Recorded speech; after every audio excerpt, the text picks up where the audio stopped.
Hi, and welcome to New God Sunday School. I'm Tom Scioli, author of Jack Kirby, The Epic Life of the King of Comics, I Am Stan, a graphic biography of the legendary Stan Lee, and Jack Kirby's Star Warriors, The Adventures of Adam Star and the Solar Legion. So what I have here is a package that was sent to me by Jeremy Kirby, Jack Kirby's grandson. What's inside is pretty cool, so let's check it out.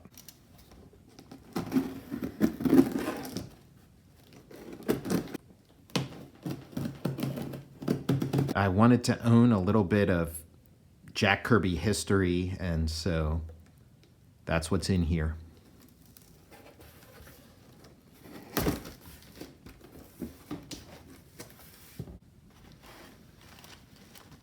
So what we have in here is Jack Kirby's personal collection of superpowers action figures. These are action figures based on characters he created, and he did the toy designs for these as well. And it's a super interesting story. Like in the 80s, Jeanette Kahn and Paul Levitz, they'd been instituting like a new royalty system at DC, and as sort of a goodwill gesture, they wanted to involve Jack Kirby in it. Even though his New Gods work predated this royalty system, this sort of profit participation system for the artists and writers, they felt that, what Jack Kirby created was so great and was going to be part of this toy line that they wanted to give him a sort of grandfather him into that royalty program. And so the way they were able to justify it was that Jack would create new comics, new Gods comics, which ended up being Even Gods Must Die, On the Road to Armageddon, and The Hunger Dogs, and also to do designs for the New Gods characters in the Superpowers line. Kenner wanted some villains for the Superpowers line, and as you well know, the villain bench at DC isn't particularly deep, but then somebody realized, wait, there's all those great Jack Kirby villains from the New Gods. What's inside this box are Superpowers toys that were sent to Jack by Kenner, part of his personal collection,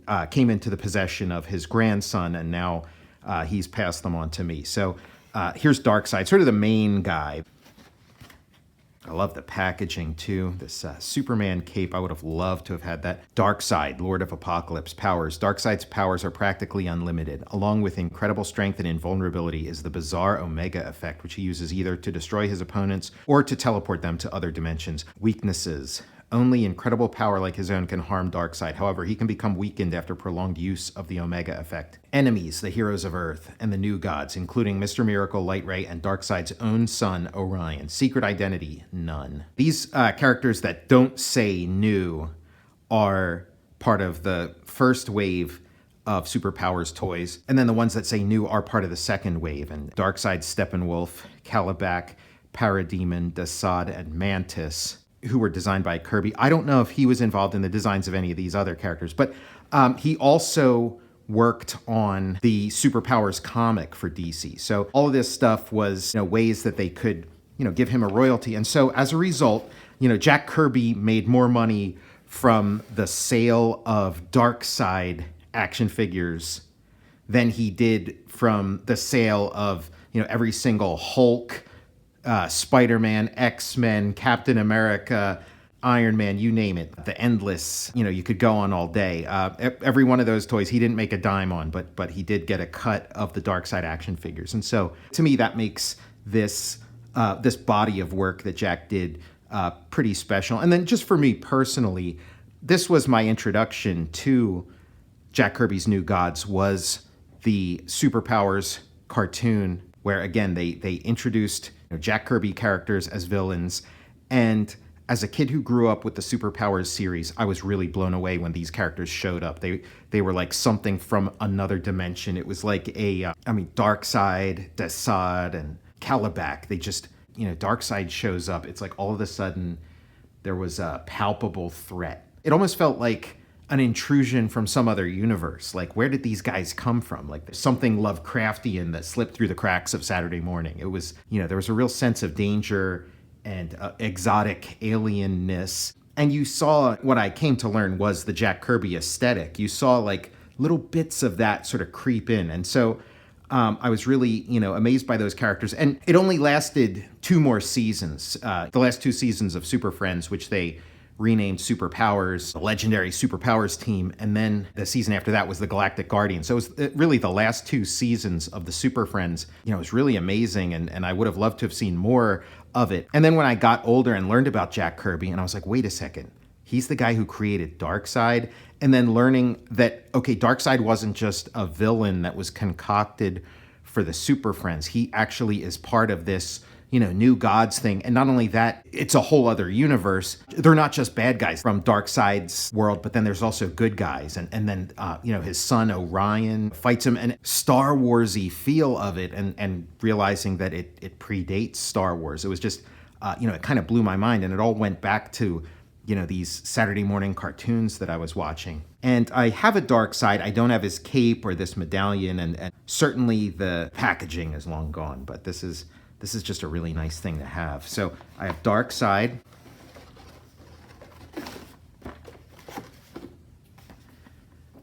And then Darkseid's son, Calabac. This design of Calabac, this is based on Jack Kirby's redesign of Calabac. He created all these characters, and then for the toy line, let his imagination run wild and came up with all, different ideas for them. And the execution of the final toy is actually not that bad. Like when you see Jack Kirby's drawings, they're way more ornate and, really amazing. And you can imagine what would have happened if they made something that was truer to that. But for sort of like a mass-produced toy, these aren't too bad. The translation comes out good. And yeah, the Darkseid figure is pretty awesome. And if you hold him up, he's got like this little window in the top of his head, and you can sort of see a little bit of a glow in his eyes. And so when, light shines into the top of his head, his eyes glow with the Omega effect. Let me see if I can get a little bit of that without the glare of the box. But it's a pretty cool effect. Let's see who else is in here. We got Steppenwolf. Now this one's awesome. And again, this is Jack Kirby's redesign of Steppenwolf. And, Steppenwolf kind of became a hot commodity in recent years when he was announced as the villain in the Justice League movie. That was a pretty radical redesign of Steppenwolf, like especially if you're comparing him to the original Jack Kirby New Gods comics. But then this sort of Jack Kirby redesign that he did in the 80s, you could see this is like a little closer to what Steppenwolf ended up being in the Justice League movie and in the Snyder cut of Justice League, where if you recall, that character was sort of covered with spikes and stuff. And so I think the designers for that movie were probably riffing on the spikes that Jack, adorned him with. Yeah, Steppenwolf, pretty cool character. And so as a result, like the price of getting a copy of New Gods #7 has gone way up because it's the first appearance of Steppenwolf. And the Steppenwolf toy is like sort of more sought after now too. Steppenwolf, commander of the Dog Cavalry. As one of Darkseid's most trusted agents, Steppenwolf commands the every action of the huge, vicious canine army known as the Hounds of Hades. In addition, Steppenwolf carries the Electro Axe, a universally dreaded device that fires deadly radion bolts. Yeah, the radion bolt, that's what killed Highfather's wife, Avia, or Isaiah the Inheritor's wife, Avia. Weaknesses: Steppenwolf is not invulnerable. He must recharge his Electro Axe periodically. If he fails to do this, he faces defeat by practically any hero.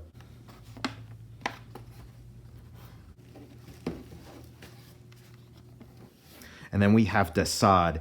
And man, he looks pretty cool. His face almost looks like it would glow in the dark.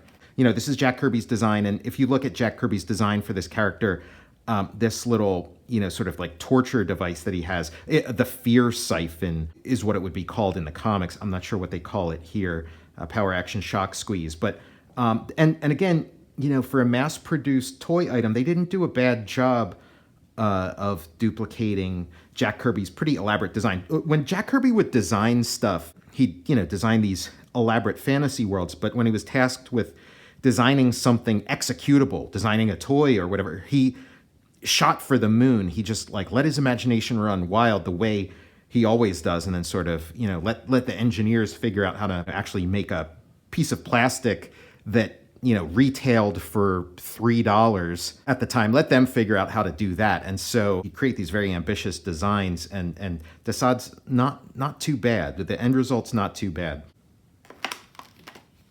Desaad, the tiny tyrant of terror. Squeeze his legs together. Like, that was the cool thing with these toys. You'd squeeze their legs together, and then it would activate some kind of action. And for Desaad, you squeeze him together, and then he brings his arms together with that fear siphon powers. Although Desaad has no special powers, he is a master at creating devices to torment humans. Among his arsenal are the fear machine, which can incite entire cities to panic, nerve beams, which induce instant paralysis, and vertigo grenades, which make people lose their sense of balance. Yeah, all of these things were in the New Gods and Forever People comics, as we've seen on the New Gods Sunday School episodes. Weaknesses. For all his torturous abilities, Desaad is a coward. Thus, he uses Darkseid's other minions to fight battles for him. But when cornered, Desaad will beg for mercy. There's issues of New Gods and Forever People where he'll take those sort of tubes, those fear siphon tubes, and stick them up to his neck and sort of, drain the emotions out of, somebody else in the room. But I guess with the toy, it sort of, works another way where he sticks them into the neck of somebody else and then drains the, fills them with fear and drains the emotions out of them. In the comics, he was addicted to the suffering and turbulent emotions of others and would drain them. And I think another thing that makes Superpowers special to me is I worked on a Superpowers comic book at DC for a little while. And so, I have that connection to it as well. It's sort of a personal connection as a kid growing up with this stuff, but then also a professional connection. And I'd sort of pitched a story where the toys of the Superpowers collection sort of come to life and do battle with each other. And that as the story goes on, you realize that this was a punishment that Darkseid had created for, something that the Super Friends, the Superpowers team, had done to him earlier, and now they were stuck in this toy form and not sure, how they got there and trying to figure out how to get out of it, and that they learned that like Darkseid was at the bottom of it, and Desaad, can turn himself into like a little toy size and torment them that way, and then he can sort of turn back into his giant version. And Steppenwolf was sort of imprisoned along with the Super Friends. Desaad and Kalibak and the others, they could grow back to their normal size, but not Steppenwolf. Darkseid was angry at him as well, and so he was in there with them. It was a fun story, and that pitch was rejected. So let's see who else is in here. Last but not least, the Parademon. These guys were like all over the Superpowers show. They were sort of like the stormtroopers of Darkseid. They'd do his bidding. And then, after I got older and learning about the New Gods and Jack Kirby and seeing the Parademons in there, they were super cool in the comic too. They were sort of this sort of air patrol that guarded the skies above Apocalypse. And again, this is not how they looked in the New Gods comic, but this was Jack Kirby's redesign. It's and Jack Kirby was constantly redesigning his characters anyway and refining them.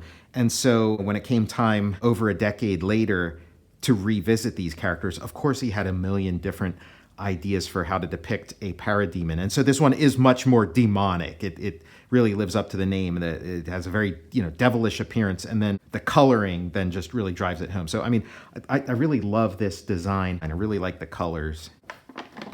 Parademon, airborne army of Apocalypse. Although the parademons of Apocalypse wear protective armor and can fly, their true strength is in their numbers. There are literally thousands of them, and when acting together, they can overcome even the most powerful heroes. Weaknesses, individual parademons are vulnerable. Together, they seldom attack in an organized fashion, hence they can be defeated. Squeeze his legs together to activate power action battle flight. So I guess like it makes their wings flap. And I wonder if Jack had just seen Gremlins around the time he did these Parademon redesigns. So yeah, really great stuff. I'm so happy to have these in my collection. To have Jack Kirby's actual Superpowers toys. And the whole thing must have felt like such a victory to him to finally get New God sort of validated and to finally get like a fair deal, to get some kind of profit participation in these things that he created, that these amazing creations of his. So just a really cool piece of Jack Kirby history to be able to sort of hold in my hands. This is a pretty great day. So let me display them. And I guess like the hope when you have a toy line like this is that, you have to buy a bunch of stormtroopers for your Star Wars collection. It's like, you buy a bunch of parademons for your superpowers collection. There they are, all lined up and ready to conquer the universe. I'm Tom Scioli, author of Jack Kirby, The Epic Life of the King of Comics. I am Stan, a graphic biography of the legendary Stan Lee, and Jack Kirby's Star Warriors, The Adventures of Adam Starr and the Solar Legion. I'm also the author of Witchman, a new superhero comic book which recently had a successful Kickstarter campaign. I'll see you next time for New God Sunday School.